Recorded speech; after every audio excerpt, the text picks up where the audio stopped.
केदारनाथ को क्यों कहते हैं जागृत महादेव? 2 मिनट की ये कहानी आपके रोंगटे खड़े कर देगी।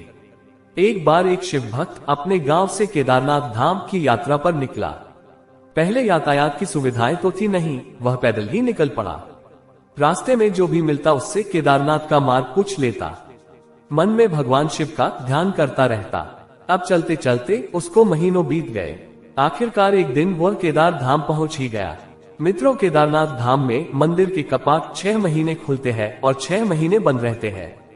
वह उस समय पर पहुंचा जब मंदिर के कपाट बंद हो रहे थे। पंडित जी को उसने बताया कि वह बहुत दूर से महीनों की यात्रा करके आया है। पंडित जी से बहुत प्रार्थना की और कहा कि कृपा करके दरवाजे खोलकर प्रभु के दर्शन करवा दीजिए। लेकिन मित्रों, वहां का तो नियम है, एक बार कपाट बंद हो गए तो फिर बंद। नियम तो नियम होता है। और वह बहुत रोया, बार बार भगवान शिव को याद किया कि प्रभु बस एक बार दर्शन करा दो। और वह सभी से प्रार्थना कर रहा था, लेकिन किसी ने भी उसकी एक नहीं सुनी। पंडित जी बोले, अब यहाँ 6 महीने बाद आना, 6 महीने बाद यहाँ के दरवाजे खुलेंगे और यहाँ 6 महीने बर्फ और ठंड पड़ती है। फिर सभी जन वहाँ से चले गए। वह वहीं पर रोता रहा। रोते रोते रात होने लगी, चारों तरफ अंधेरा हो गया। लेकिन उसे विश्वास था अपने शिव पर कि वो उस पर जरूर कृपा करेंगे। अब उसे बहुत भूख और प्यास भी लग रही थी। तभी उसने किसी के आने की आहट सुनी।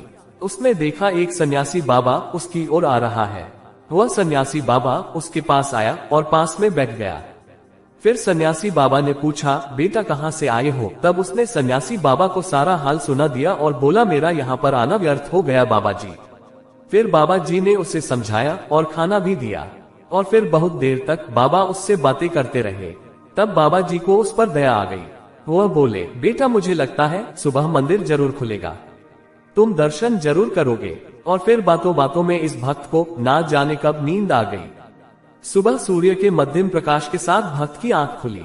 उसने इधर उधर बाबा को देखा, किंतु वह कहीं नहीं थे। इससे पहले कि वह कुछ समझ पाता, उसने देखा अपनी पूरी मंडली के साथ पंडित जी आ रहे हैं। उसने पंडित को प्रणाम किया और बोला, कल आपने तो कहा था मंदिर 6 महीने बाद खुलेगा और इस बीच यहाँ कोई नहीं आएगा, लेकिन आप तो सुबह ही आ गए। पंडित जी ने फिर उसे गौर से देखा, पहचानने की कोशिश की और पूछा, तुम वही हो जो मंदिर का द्वार बंद होने पर आए थे, जो मुझे मिले थे और 6 महीने होते ही वापस भी आ गए? तब उस आदमी ने आश्चर्य से कहा, नहीं, मैं कहीं नहीं गया था।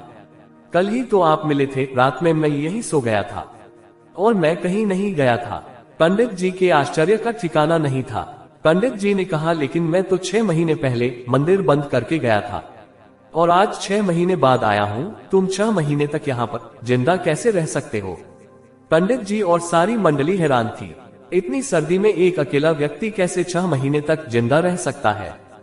तब उस भक्त ने उनको सन्यासी बाबा के मिलने और उसके साथ की गई सारी बातें बता दी कि एक सन्यासी बाबा आया था, बहुत ही लंबा था, बड़ी बड़ी जटाएं थी, एक हाथ में त्रिशूल और एक हाथ में डमरू लिए मृगशाला पहने हुआ था। पंडित जी और सब लोग उसके चरणों में गिर गए। बोले, हमने तो जिंदगी लगा दी किंतु प्रभु के दर्शन ना पा सके। सच्चे भक्त तो तुम हो। तुमने तो साक्षात भगवान शिव के दर्शन किए हैं। उन्होंने ही अपनी योग माया से तुम्हारे 6 महीने को एक रात में परिवर्तित कर दिया, कालखंड को छोटा कर दिया। ये सब तुम्हारे पवित्र मन, तुम्हारी श्रद्धा और विश्वास के कारण ही हुआ है। आपकी भक्ति को बार बार प्रणाम। मित्रों, अगर आप भी भोले बाबा को दिल से मानते हो तो वीडियो को लाइक करके मेरे चैनल को सब्सक्राइब जरूर कर देना। मित्रों, प्रेम से बोलो हर हर महादेव।